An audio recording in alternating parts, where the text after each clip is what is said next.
Yo, what's going on guys? Ian77 here. In today's video, we're going to be using the deck that won $200,000 inside of Clash Royale. Alright, hopping in the first match here, we're going to be using the deck that won $200,000 in CRL World Finals last year. So, this deck has been really strong for a while.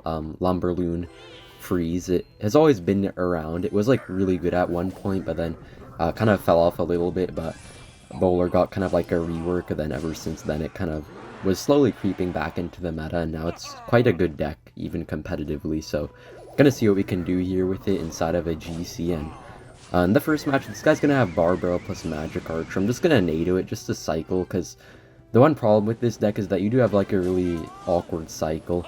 Normally it is better to wait until double elixir with this deck, but I'm kind of just playing my cards a lot earlier just so that the video isn't like boring or something like that. Okay, so we're gonna get off of freeze there. Gonna do a lot of work here for us. Force him to use the E-Wiz, so really helpful for us, and hopefully he doesn't have too many other air counters. Okay, so he does have Cannon Cart, so might be like a E-Barbs bridge spam deck. Not sure if it actually has E-Barbs though, but could be just one of those weird spam decks. And he's gonna go with the Bandit at the bridge, so I'm just gonna activate King Tower. Gonna Lumberjack to defend the Cannon Cart. Oh, that's really unfortunate. The Lumberjack got pulled back by the Bandit that I pulled to the King Tower, so his Cannon Cart is gonna get a ton of damage here. Honestly, not the greatest start, but I'm not too worried, because I'm just gonna go with the Balloon here, because I'm pretty sure he only has like Magic Archer. Okay, for some reason he has Ram Rider. I don't think he's... I mean, seeing the Cannon Card, I'm pretty sure he's not running like a Pekka or a Mega Knight, so I'm kind of surprised he has Ram Rider over like a Battle Ram or something that they normally run in this deck. But honestly, Freeze is pretty decent against Ram Rider, because like even when you have like the Balloon pushes, like even if they Ram Ride on it, you can just freeze it, and then you can still have a chance to break through. And Bowler is going to be pretty good on defense, so what we're going to kind of have to do here is probably going to slow roll a Bowler in the back, and then we're kind of just going to build up a few air units and make a big push. But for now, we're just going to go aggressive in the left lane, because he did use the Golden Knight for tanking, so we kind of had to have a bit of a weird defense, and looks like we're actually going to get a ton of damage here. Balloon's going to get 2 hits, and probably the 3rd hit pretty easily, and that's going to be tower down just like that. So you can kind of see how like this deck can really capitalize on the opponent's mistakes. Like even if they play really well the whole game and just make like a single mistake, you can really punish them. And I do apologize for using this deck, guys. I know a lot of you might hate me after this, but I gotta do it for the content. I know it's a dirty deck and low skill according to a lot of people, but I had to do it to him. Alright, and of course we have to BM when we're running this deck a little bit, because, you know, it's a toxic deck, so that's gonna be GG here. Alright, hopping in the next match here, we're gonna be up against this guy, and we do have a really awkward starting hand here.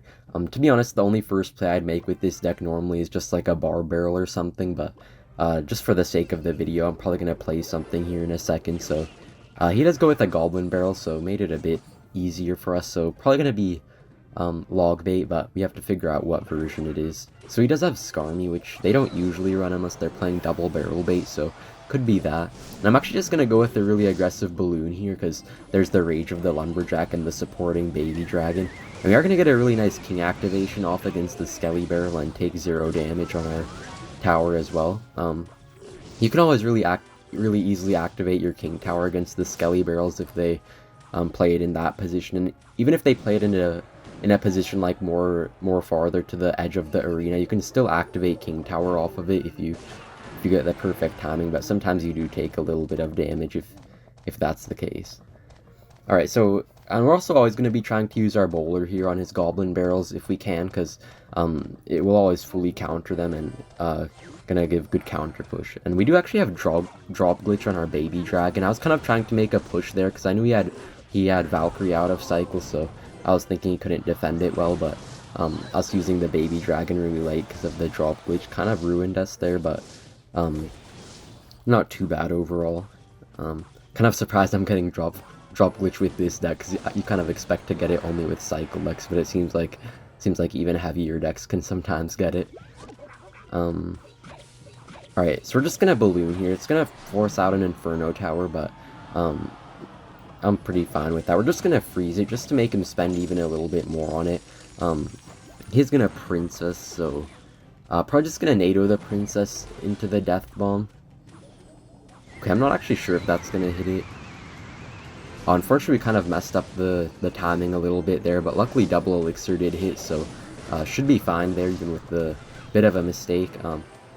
You know, but at least macro isn't like too important with this deck. Like, you don't have to always focus on getting like the most precise placements and everything. You kind of just need to like know what you need to do in a matchup in general, and you should be pretty good overall. So yeah. And unfortunately his Valkyrie does keep getting chip damage on our tower, but I feel like the later the game goes on, the better it should be for us, because in this version of Logbait, he doesn't have Rocket or something, so even though he has like a really spammy version, he can't really finish us off too well, and if we start like stacking bowlers, he can't do much. And by the way, guys, like, as you guys saw there, he like tried to evade our bar barrel with his goblin barrel by placing it a bit to the left there, but if you actually bar barrel like fast enough, it can still fully counter the goblin barrel no matter what placement they do. Okay, and he's gonna Inferno Tower earlier, but Balloon actually won't go for that placement. That placement only pulls a Balloon if it's like a spawner building, like a Goblin Cage, Tombstone, or some hut. So, gonna get us like easily a ton of damage there from that really big mistake by him. So, yeah, and I'm gonna Inferno Dragon like to the right there a bit, because I was kind of predicting that he might go with a Bridge Princess. So the Inferno Dragon kind of stopped it from getting any chip damage, which is really nice for us here. And I'm just gonna Balloon once again, and then after that I'll probably just try to build up a bit of a bowler push. And he is gonna go with the high Inferno, so not really worth it to freeze. And luckily he does waste the Dart Goblin as well, which is really nice for us. Alright, so he's gonna go with Goblin Barrel and Skelly Barrel, and I would have had to Tornado the Skelly Barrel anyway, so pretty happy with that trade here.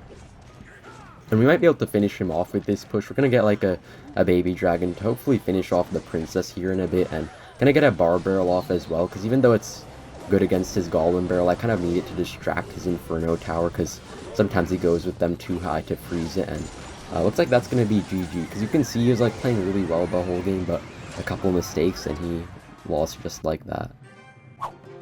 Alright, hopping in the next match here, we're gonna have a pretty decent starting hand. Always easy to cycle a bar barrel, as I was saying earlier, so might just do that if he doesn't make a play. And he is actually going to go with Pekka in the back first play, unfortunately for us, and yeah, this could get a bit awkward here since we don't have like a bowler in cycle or something like that, but honestly, the nice thing about having freeze in this deck is that even if they get like some reset on your Inferno Dragon, and yeah, it looks like he is going to have Ewiz here, but the nice thing about the freeze is that it's going to allow the Inferno Dragon to still kill most of the Pekka.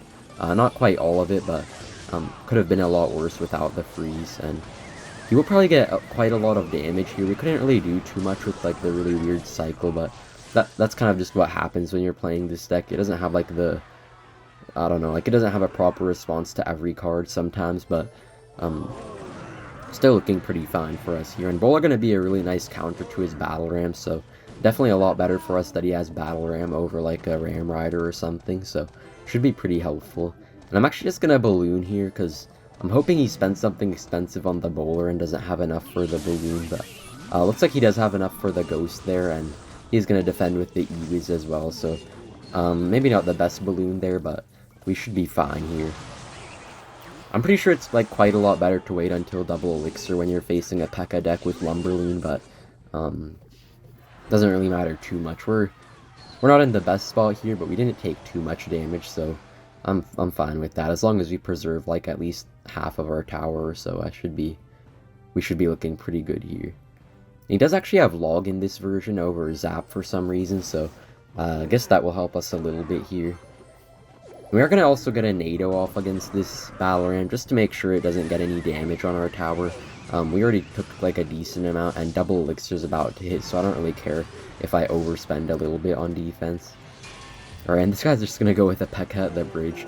Honestly, not the best play, and he doesn't have Zap either, so if I go with the low Inferno Dragon, he can't really kill it. He can like try to Ewiz, but we can easily just block it, and yeah, he doesn't have that Zap to reset, so I think I'm gonna go Balloon here in a second on the left, because yeah, I was kind of expecting him to go with the Ewiz there, and he shouldn't really have many other air counters at this point. Yeah, so he does have Fireball here, but that's not going to be enough. The Balloon should still get at least one hit, and that is making the game a bit closer here, so looking pretty good. And he just get a Battle Ram connection, which is going to get him quite a lot of damage, but Bowler doing work here, and I feel like the Bowler just goes, I mean, like, the Bowler of the Bowler just goes, like, way too far, I feel like, because that really shouldn't have killed that Magic Archer. Looks like we're going to have a connection error here for some reason. Oh no, right as we were about to win. Load.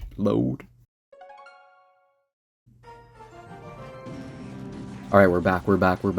We probably could have taken his entire tower if we had Freeze there, but, we kind of just lagged out there, unfortunately, so, okay, his Magic Archer is gonna line up for one shot on our tower, not looking too great here. We probably have, like, one push left in us if we can defend here. Okay, so maybe we can get, like, a Balloon Freeze off, and we could do something, potentially. Okay, this is getting really close. Okay, I'm just gonna Balloon here. We need, like, one Balloon shot, and that will be all it will take, so hoping we can get it here. And, he's gonna go with the Pekka, which honestly probably wasn't the best play by him here. Okay, we are gonna need, like, a little bit more than a Balloon shot, but I think with the Freeze and the Tornado should be enough to finish it off here, so that's gonna be GG. A really nice comeback, even though we lost our Wi-Fi there. Alright, hopping in the next game here, we are gonna have Bowler in our starting hand. Always really nice to have Bowler in your starting hand with this deck. Like, I feel like the ideal starting hand is to have, like, Bowler, Bar Barrel, and a couple other stuff like that, so pretty solid starting hand. And this guy is gonna go with a Tombstone first place, so probably gonna be, like, Graveyard or Lava Hound, most likely. He does have Golden Knight as well, so, could be something else, actually. And Mega Minion as well, so this actually could be, like, Golem or something. It still could be, like, a off-meta Graveyard deck, but not too sure. I haven't been playing, like, a crazy amount of GCs lately, so I'm not too sure what the meta is like. I'm just gonna Bowler in the back here to see what he does. And seeing the Baby Dragon as well, I'm pretty sure it's gonna be Golem here. And we're gonna use the Inferno Dragon here on the Baby Dragon. I kind of wanted to save it for his Golem, but he kind of just gave us too much value there, so even when they have Golem in their deck, you can still go with the Inferno Dragon sometimes as a good way to kill some of their stuff. Alright, and he's gonna go with the... He did go with the Tombstone in that placement, so I just decided to go with the Balloon, because I knew he'd have to overspend on it, and he does go with the Lightning and all that. And I'm actually gonna Freeze here with the Inferno Dragon. It should get us a good lock. And he does get the Nado off, but that means he can't Nado our Balloon anymore on defense, so that's really helpful as well. And we did get, like, 500 damage, so, yeah. Always good to be hovering your Freeze when you have, like, a 1 HP Inferno Dragon, because sometimes it can just win you the game, just like that, so, yeah. Alright, so this matchup is going to be a little bit awkward here. It could be a bit hard to defend his Golem pushes, but I'm just going to go all in here, because if he ignores that, he's gonna have to, like, respond to it, because it's gonna almost 3-crown him, I feel like. I mean, not really 3-crown, but, like, if you add a Freeze in there too, it could nearly 3-crown him. So he is gonna defend there, but now we're just gonna get, like, a cheap Inferno Dragon to finish off his Golem really well. And we're in a really good spot right now. He's gonna Lightning, but just way too late, so Inferno Dragon already did all the damage that it needed to be honest. And yeah, looking really good here against like these heavy decks, like sometimes like Lava Hound or Golem. You kind of just want to go all in usually, then just defend super cheaply with like the Inferno Dragon or something like that, because yeah, no reason not to, because if you let them just like build up too big of a push and you don't apply pressure on them, then they can just like easily overwhelm you. Because I mean, even though we have good defense against this guy, like if he gets like the ideal push off with like Baby Dragon, Golden Knight, Golem and Lightning and all that stuff, he can break through pretty easily actually. So yeah, really important that you apply proper pressure, and always try to avoid giving them the King activation with like the Tombstone plus NATO against your Balloon, and you should be pretty good, and that's going to be GG here. Alright, hopping in the final match here, or should be final match if this is our 12 win. We're going to be up against this guy and have a pretty good starting hand here. He's going to go with the Skelly King in the back, which will be a bit interesting to face against. Could be like a Mortar deck, could be Graveyard, or probably one of those two, I'd assume. Alright, and we are actually 11-0 right now, so yeah, if we win this, we'll get a really clean 12-0. And I'm actually gonna freeze right here on the Skelly King plus minions, just because it would have just wrecked my bowler if I had it. And also when you freeze a champion, it doesn't allow them to use the ability. So I knew that if I had used the freeze there, that he wouldn't be able to use his Skeleton King ability, which would be a little bit difficult for me to deal with. So really good choice by us to freeze. And the giant is actually going to push back the bowler all the way across the bridge, so I'm going to build up a bit of a push here. We are actually going to get a loon off a little bit earlier than I would have liked. Didn't have the Lumberjack tanking for it. Kind of my mistake there. I'm just not like the best with Lumberloon. I don't really play this dirty deck very often, so can't really blame me too much, but still going to get pretty good damage here. And by the way, guys, you can play this deck with Electro Dragon over Baby Dragon, but just decided to use this version because Mugi won the $200,000 with Baby Dragon, and I feel like Baby Dragon is really nice to like push the balloon out of range of certain buildings, which is a trick that can work pretty often actually if you do it right. So that's kind of why I prefer Baby Dragon, and also it's really nice for like a pretty good counter push, and also it doesn't give them the king activation like Electro Dragon can give, so that's kind of why I prefer Baby Dragon. And we're going to get a NATO off on the Witch, but unfortunately the Inferno Dragon didn't really finish it off completely, so it will get a bit of damage here. Normally in this matchup I'd be playing a bit more passive, but you know, got to be a bit more aggressive for the video, and at the same time this guy's not really playing the best. Like, he's kind of just allowing us to get easy loon pushes off, and it looks like he's going to graveyard nothing. I feel like he may have meant to like drop a Skelly King or minions there instead of that graveyard, so really good stuff for us. But I mean, hey, what can you expect from a giant graveyard player? They be doing this type of stuff on the daily. And alright, our Inferno Dragon's just gonna shred his giant. He doesn't really have any good way to stop it besides like a snowball, which honestly isn't really enough. And gonna have a really dominant GC here with the $200,000 deck, so I guess it really is living up to its name here. And yeah, so you basically made this giant graveyard player give up, which is one of the most toxic decks in the game. So if you want to beat toxic decks, you got to use toxic decks. Alright, and that's going to be GG here. Thank you guys for watching the video, and hope you all have a great day. See you in the next one. Bye!